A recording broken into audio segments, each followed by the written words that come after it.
Ayer el ministro de Economía, Pedro Franque, anunciaba con mucho entusiasmo la colocación de 4.000 millones de dólares en bonos peruanos en el mundo, dando cuenta además que el Perú pues gozaba de una muy buena calificación internacional, donde los bonos eran requeridos inmediatamente, habían salido a la venta y habían causado entusiasmo en el mundo financiero mundial. ¿Esto es así? ¿Es positivo emitir bonos? ¿Para qué? Finalmente se emiten estos bonos y se generan esos 4.000 millones de caja en el Estado peruano. Eso lo vamos a conversar con César Fuentes, que es director de la Maestría de Gestión Pública de ESAN. César, ¿qué tal? ¿Cómo estás? Buenas tardes. Muy buenas tardes, encantado. ¿Cómo estás? ¿Podemos aplaudir esta gestión financiera internacional como lo ha hecho Pedro Franque o tú tienes algún tipo de reparos? Mira, creo que frente al ruido es una buena señal en términos de lo que llamaríamos que las tasas están alineadas. A pesar de que el riesgo país ha subido un poquito, más o menos unos 20 puntos, creo que lo que está cosechando el gobierno son los buenos logros de la administración Sagasti y las anteriores, en la medida que ha habido una recuperación económica en el año 2021 y los tenedores de bonos han visto dos cosas. Uno, creo yo, el crecimiento del año 2021, que va a ser probablemente superando al 10%, eso es con toda seguridad. Y por otro lado, ha habido un cambio, ¿no es cierto?, en el gabinete recientemente. Esto creo que ha impactado positivamente y por eso vemos que los resultados están en línea con lo que llamaríamos, ¿no es cierto?, el tema de riesgo, ¿no? Es decir, para que el televidente entienda este tema, el riesgo de un bono soberano o el rendimiento de un bono soberano en Estados Unidos está hoy día bordeando 1,57 anual, 1,57% anual, más o menos 1,6, y el bono peruano está entre 3 y 3,5. ¿Qué supone esto? Que hay un riesgo país, que es la diferencia, que es más o menos 1,7 a 1,7 a 2. Quiere decir que estamos un poquito arriba o en promedio con lo que es la percepción de riesgo, que es una buena señal de que decir que el mercado está leyendo que el riesgo está asociado al rendimiento del bono peruano, que es una buena noticia. Entonces, el otro gran tema es que qué pasa, creo que el próximo año, ahí es donde creo que donde ahí justamente la preocupación es para los tenedores de bonos futuro, no los de ahora, qué pasa con la economía peruana, ¿no? Claro, porque cuando se empezó a anunciar que las calificadoras de riesgo empezaron pues a disminuir nuestra graduación internacional, desde el gobierno y el propio Franque decían, oh, tranquilos, pero todavía estamos muy bien, ¿no? Eso no es para preocuparse. Y claro, obviamente un alumno no pasa de 18 a 0,8, pero empieza a bajar las calificaciones y uno se pregunta, ¿por qué? Porque en algún momento sí puede pues, cruzar esa línea, ¿no? Por cierto, es decir, yo creo que ahora hay también un elemento importante que un rendimiento de un bono a 3,5 a 3% en el mundo global es un rendimiento interesante. Acordémonos que la mayoría de los bonos de los países desarrollados, supongamos el bono de tesoro, como he indicado, de Estados Unidos está rindiendo 1,5, 1,6, los bonos en Europa están alineados por ahí, es decir, en renta fija, que es donde califican estos bonos, el rendimiento es interesante. Y en el corto plazo, y ahí el mercado creo que coincide, yo también coincido con esa presión, no vemos, ¿no es cierto?, problemas fiscales en el corto plazo. Estamos hablando de un horizonte de un año, año y medio.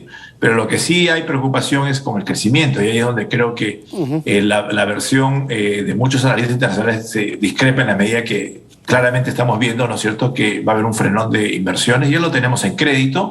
Si uno ve, por ejemplo, los niveles de crédito, prácticamente el crédito ha bajado a niveles muy, muy pre-COVID, inclusive tendríamos que remontarnos a 2 o 3 años atrás, lo que significa es que ahí vemos un problema, ¿no? Y ese es el tema, ¿no es cierto?, que vamos a ver, ¿no es cierto?, en todos estos meses que vienen. Es decir, hoy día lo que estamos, diríamos, cosechando es el fruto de una política monetaria y fiscal que ha sido muy responsable. Lógicamente, temas, por ejemplo, como la Asamblea Constituyente, que todavía persiste en el tema, ¿no es cierto?, de la agenda política, es un nubarrón a futuro que puede afectar inversiones y la percepción de riesgo del país. Eso sin ninguna duda. Ahora, otra pregunta es, que finalmente esto es generar deuda, ¿para qué se está pidiendo tener en caja 4.000 millones? ¿Para qué finalmente se van a usar? Bueno, la idea del gobierno son lo que se llama bonos sostenibles. Los bonos sostenibles, fundamentalmente, así lo ha señalado el ministro Franque, es para proyectos asociados a mejora del medio ambiente. Y ahí yo creo que tiene sentido, pero lo más importante de todo esto es que no superemos pues, los niveles de...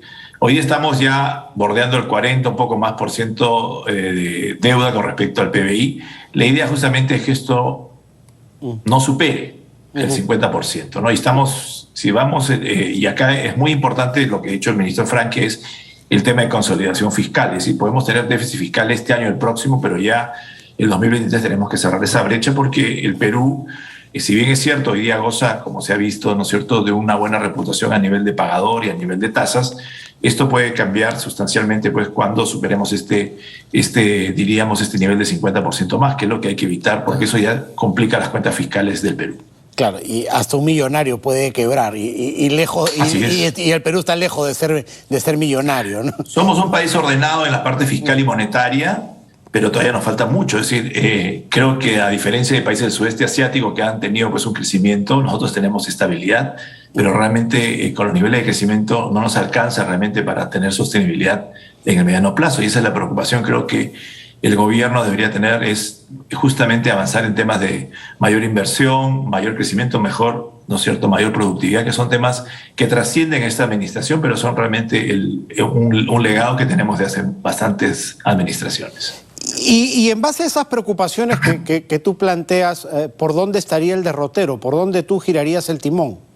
Yo creo que lo más importante en términos yo creo que de estabilidad y de credibilidad es de una vez creo que cerrar el tema de la Asamblea Constituyente. Ahora el tema de corto plazo, ¿no es cierto?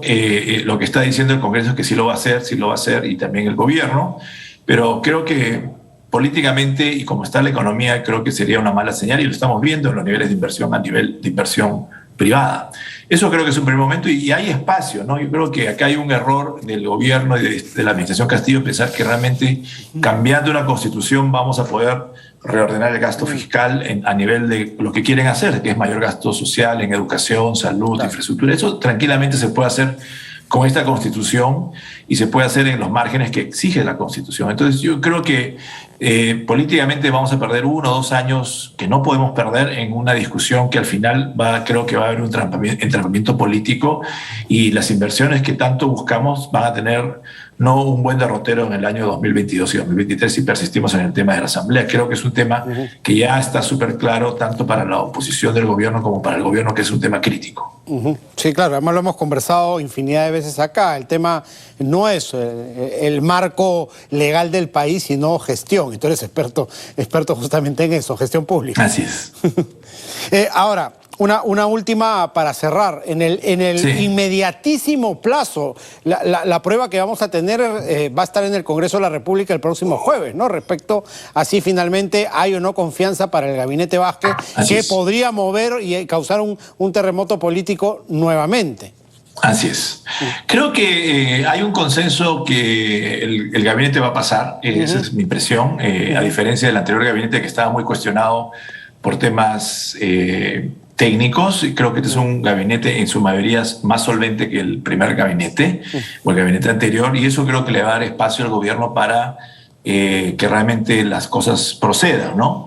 Y creo que también tiene que haber, como vuelvo a insistir, el tema de mediano plazo es qué hacemos para alentar la inversión, y acá hay 2 lecturas, ¿no? Por un lado, el presidente Castillo efectivamente dice que hay que bienvenida la inversión, pero por otro lado estamos planteando, ¿no es cierto?, una renovación de camisea en términos muy duros, que también se puede hacer, y también hay un paquete tributario, ¿no es cierto?, que todavía no ha sido explicado con claridad para cómo va a impactar esto en las inversiones. Entonces yo creo que tiene que trabajarse muy finamente estas 2 lecturas y converger a un tema que realmente se cambie algunos temas que creo que son interesantes, como los temas tributarios, pero que se permita realmente que las reglas de juego se mantengan. Y esa sutileza creo que todavía no la maneja el gobierno y está hoy día, el resultado es que tenemos, ¿no es cierto?, inversiones que están paradas, y prácticamente lo que tenemos ahora, después de un excelente año en muchos rubros en la economía, los inversionistas y los empresarios están guardando, diríamos, pan para mayo, y no están invirtiendo todo lo que podrían hacer en otro marco legal y en otro marco,